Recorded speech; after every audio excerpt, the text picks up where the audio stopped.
इस बार के आईपीएल में टाइटल स्पॉन्सर्स कुछ अलग ही नजर आए। ड्रीम 11, माई 11 सर्कल और एमपीएल ये नाम ही ज्यादा देखने को मिले। ये ऐसी कंपनियां हैं जो कोई ठोस उत्पाद या सेवा नहीं देती। दरअसल ये एक तरह की फैंटेसी गेम्स है। इसमें आपको ऑनलाइन टीम बनानी होती है और आप फ्री एंट्री या पैसे वाले कॉन्टेस्ट में भाग ले सकते हैं। देश में फिलहाल ऐसी 33 कंपनियां हैं जो cricket, poker, rummy, basketball, football से लेकर हॉकी और कबड्डी तक के ऑनलाइन गेम से जुड़ी हैं। इनमें ड्रीम 11 बल्लेबाजी, माई 11 सर्कल, बादशाह gaming, fan fight, fan code, rummy circle और क्रिक प्ले प्रमुख हैं। ड्रीम 11 तो देश की पहली गेमिंग यूनिकॉर्न भी बन चुकी है। यूनिकॉर्न उन कंपनियों को कहा जाता है जिनकी वैल्यू कम से कम $100 करोड़ हो। ड्रीम 11 के यूजर्स 3 साल में 40 गुना बढ़कर 7 करोड़ पार कर चुके हैं। इसकी शुरुआत बेंटली यूनिवर्सिटी के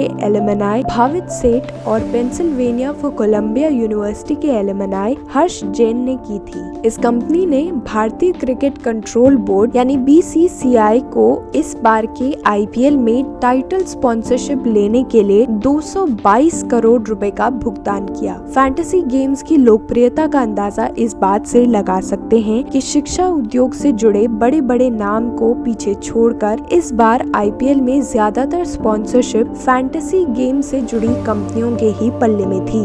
वैसे तो पैसे लगाकर दांव लगाना सट्टेबाजी माना जाता है, लेकिन इन पर ये कानून लागू नहीं होता। इन कंपनियों का दावा है कि ये चांस की बात ना होकर पूरी तरह स्किल बेस्ड गेम है, यानी इसमें आप कौशल के आधार पर खेलते हैं। यही बात इससे जुड़े कई केस की सुनवाई में सुप्रीम कोर्ट ने भी कही है। धोनी के अलावा सौरव गांगुली, रोहित शर्मा, सुरेश रैना और हरमनप्रीत कौर जैसे खिलाड़ी भी इन कंपनियों से जुड़े हैं और इनका प्रमोशन कर रहे हैं। फैंटेसी स्पोर्ट्स की शुरुआत अमेरिका में 1952 में ही हो चुकी थी, लेकिन भारत में इसकी शुरुआत 2001 में ESPN स्टार स्पोर्ट्स ने मिलकर की। महामारी से मजबूर एक लंबे अंतराल के बाद क्रिकेट को फिर से शुरू करना आशा की किरण और कई लोगों के लिए मनोरंजन को वापस लेकर आई। हालांकि क्रिकेट सट्टे से संबंधित आत्महत्याओं का आंकड़ा आईपीएल का एक अलग पहलू सामने रखता है। तेलंगाना में ताजा घटना में झारखंड के एक 19 वर्षीय प्रवासी कार्यकर्ता ने आईपीएल से संबंधित सट्टेबाजी में पैसा खोने के बाद आत्महत्या कर ली। इससे कुछ दिन पहले पुडुचेरी के एक व्यक्ति की आत्महत्या से मौत हो गई, जिसने ऑनलाइन गेमिंग की लत के बारे में लोगों को चेतावनी देते हुए एक ऑडियो क्लिप जारी की और इस तरह के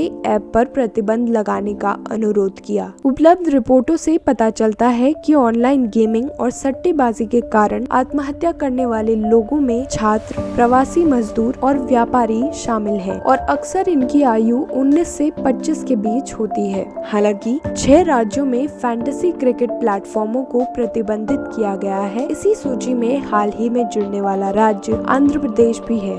आंध्र प्रदेश के मुख्यमंत्री वाईएस जगनमोहन रेड्डी ने केंद्र सरकार को पत्र लिखकर ऑनलाइन जुआ से निपटने के उपाय के रूप में 132 ऐप पर प्रतिबंध लगाने का अनुरोध किया है। भारत में जहां इनकम में असमानता बहुत ज्यादा है और इंटरनेट साक्षरता बहुत कम, ऐसे में फैंटेसी क्रिकेट लोगों के जीवन में काफी अनपेक्षित प्रभाव डाल सकता है। बता दें कि फैंटेसी स्पोर्ट्स के उद्योग का रेगुलेशन एक self regulatory body federation of Indian fantasy sports यानी FIFS द्वारा किया जाता है, जो इस बात को निश्चित करती है कि इन प्लेटफॉर्म पर कोई भी दुराचार ना हो और ये उपयोगकर्ताओं के हित के लिए काम करें। मगर कई फैंटेसी स्पोर्ट्स प्लेटफॉर्म FIFS के सदस्य नहीं हैं। नतीजा ये है कि ये प्लेटफॉर्म सेल्फ रेगुलेशन के न्यूनतम दायरे से भी परे है। ऐसे में सरकार को सोचना चाहिए कि इस नए युग के मनोरंजन को किस तरह से मजबूत नियामक ढांचा दिया जाए, साथ ही इन फैंटेसी गेम्स के सामाजिक प्रभाव के सवाल का भी सामना करना चाहिए। Bureau news